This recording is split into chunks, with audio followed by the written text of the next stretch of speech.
The year was 1969. Ivy Olson, a recently divorced and struggling young mother, was moving into a modest one-bedroom apartment with her two sons.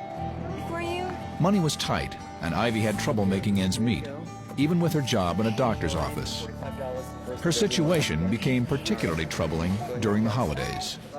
One of the hardest Thanksgivings I ever have had was Thanksgiving after I was divorced. Waking up for Thanksgiving, realizing that nobody had invited us to their home. The only food we had in the home were 3 hot dogs, and it was an overwhelming feeling of what have I gotten into, and how am I going to get out of this? I was down. I really felt despair.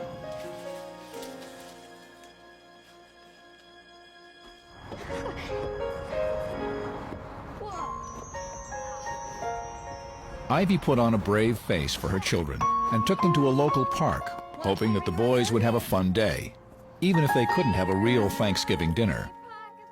Coming back from our little picnic, though, I can remember the boys saying, "Mom, we're so hungry." And I knew there was absolutely no money, no food, nothing. I don't think I've ever felt so alone as I did coming back, wondering, how are we going to do this? How am I going to do this?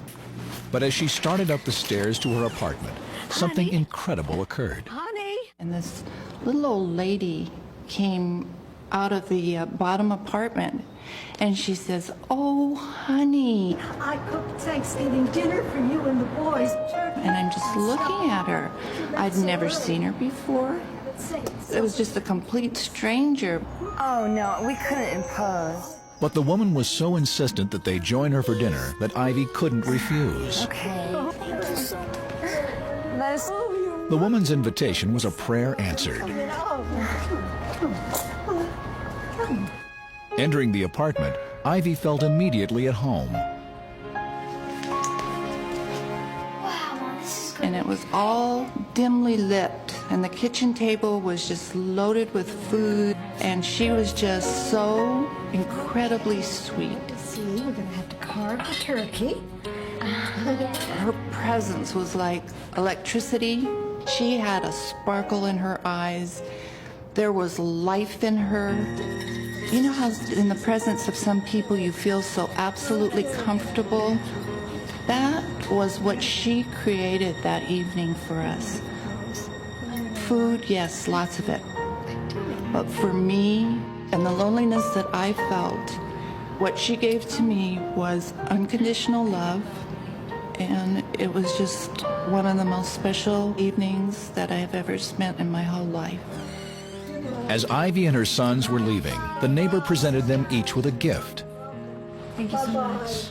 But they also left with something they desperately needed. Food, loads of leftovers. I mean, we had food for a week.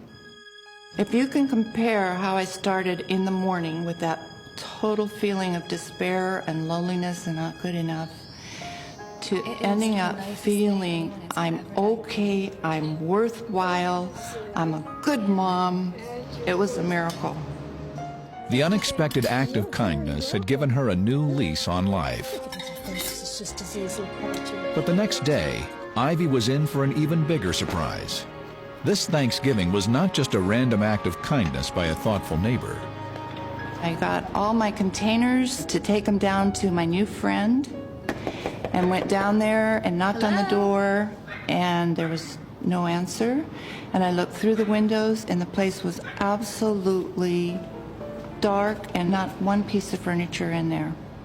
I mean, even today I get goosebumps when I think back on just seeing that empty apartment. And it was like, uh-oh, something's going on here. Shocked and confused, Ivy immediately contacted the apartment manager.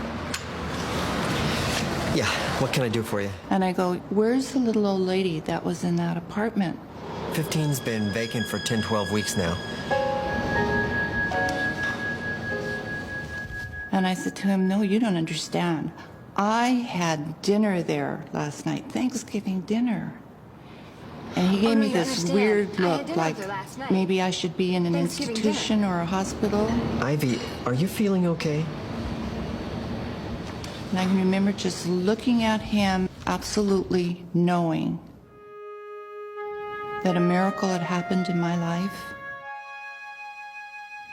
And I just thanked Thanks, him, never turned mind. around, and walked up those steps to my apartment. Oh, honey, I cooked Thanksgiving dinner for you and the boys, but As she returned to her home, Ivy began going over the events of the previous evening in her mind. And suddenly she realized the woman had known personal things about her that she couldn't possibly have known, like her favorite food, Potato salad? and the fact that she worked in a doctor's office. do you like your job at the doctor's office? Yeah. How'd you know? Oh, I just know. I often wonder why I didn't pick up at the actual dinner that this was an angel. Well, we're gonna have some good food. I think one of the most important things about my dinner with an angel is that out of my 57 years of living on this earth, that 1.5 hours of being loved unconditional has changed my life so drastically. Can you imagine what it would be like if us earth angels gave some of that unconditional love away? It can make a total difference. Thank you so much.